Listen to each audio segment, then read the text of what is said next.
Depuis 6 ans, le cabinet Fogas et maintenant la start-up Immersive Collab expérimentons avec le LEST CNRS, Laboratoire d'économie et de sociologie du travail, l'association Arsenic, le service innovation et la direction de la formation professionnelle de la région PACA et l'université d'Aix-Marseille, de nouveaux outils et de nouvelles pratiques collaboratives dans les environnements dits persistants qui reposent sur une technologie de simulation issue du jeu en ligne.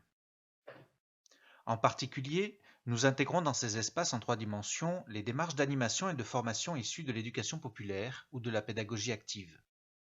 En effet, l'objectif de l'association Fogas est le développement des pratiques collaboratives humainement responsables. En particulier, depuis 2 ans, dans le cadre d'une démarche d'identification des compétences et de professionnalisation des animateurs des espaces publics numériques de la région PACA, les ERIC, nous avons expérimenté avec une quarantaine d'entre eux une carte heuristique visualisant leurs activités par domaine. Vous connaissez le principe, il s'agit pour chaque participant et sur la durée d'enrichir domaine par domaine la carte. Ici, l'environnement permet d'enchasser 3 niveaux de taille de carte et de permettre d'illustrer les activités, ici représentées par des cubes, en insérant sur ces faces un texte, une photo ou une page internet.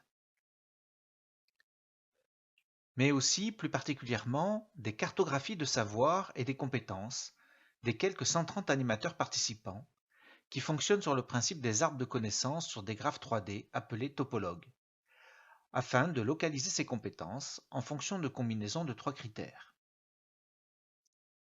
Posé sur son territoire, chaque topologue représente une structure. Les savoirs et compétences de ces animateurs y sont localisés, et sur cet espace, la cartographie de compétences est visible et les visiteurs peuvent s'y croiser pour en discuter.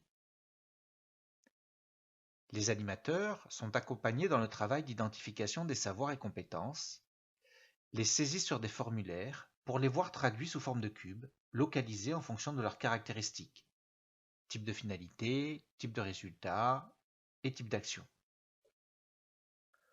On considère que cette prise de conscience de ses propres compétences et de leur situation par rapport à celle de son équipe ou de ses pairs sur un territoire est en soi un acte professionnalisant.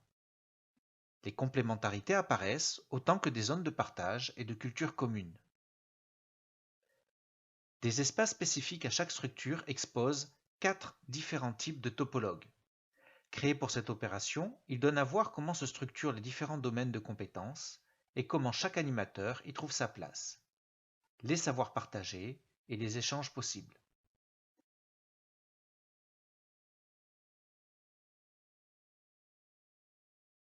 Des topologues territoriaux, Aix, Marseille, Vaucluse, Var, démontrent les spécificités par territoire.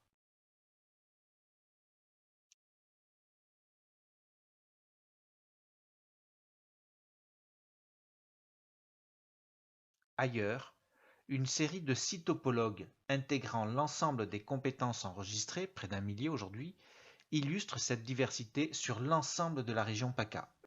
Il s'agit ici d'une démarche de professionnalisation par les pairs, sur le principe des réseaux d'échange réciproque de savoir, mouvement que nous représentons en région PACA. En effet, à l'aide de cartographie 3D, les animateurs identifient des savoirs proposés, mais également des demandes de savoir positionnées sur le même principe.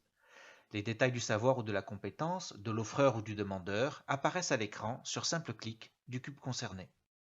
Des échanges de savoir peuvent même avoir lieu sur la plateforme immersive, sur laquelle sont mises à disposition des cartes heuristiques, des tableaux collaboratifs, des écrans supports de pages internet.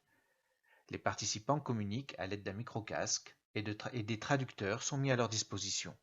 Vous êtes bienvenus sur la grille Calypso dédiée à nos activités. Notre espace d'accueil vous aidera à la prise en main de cette technologie.